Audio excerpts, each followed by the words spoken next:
c'était très empowerment à la maison, puisque j'ai été élevée par une maman qui s'est sortie toute seule, qui s'est faite toute seule. Tout était possible. Et elle m'a jamais dit, par exemple, tu vois, tu feras médecine comme moi. Pas du tout. Elle m'a toujours dit, tu fais ce que tu veux, mais tu le fais bien. Tu vois. Donc après, je me suis dit que tout était possible. Je me suis jamais dit, il y a des choses que je ne peux pas faire, tu vois. Et je pense que ça, par contre, c'était une vraie chance de me dire, mais en fait, tant que tu bosses sur un truc, tu peux y arriver, tu vois. Après, je pense qu'on va naturellement vers des choses où on a des prédispositions, quand même, tu vois. On n'est pas trop maso.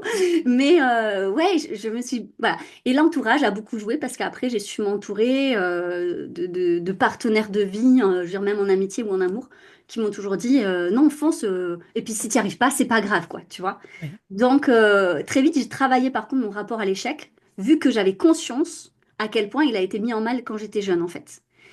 Et je pense que ça m'a fait gagner beaucoup d'années par rapport à des personnes que j'accompagne maintenant, qui n'ont pas compris qu'en fait, l'échec, c'était OK. Et ça, c'est un vrai avantage quand tu prends conscience de ce qui t'empêche d'avancer très très jeune, ben, c'est ce que tu vas travailler le plus vite, quoi. Tu redoutes encore l'échec aujourd'hui? Non, du tout, pas du tout. Non.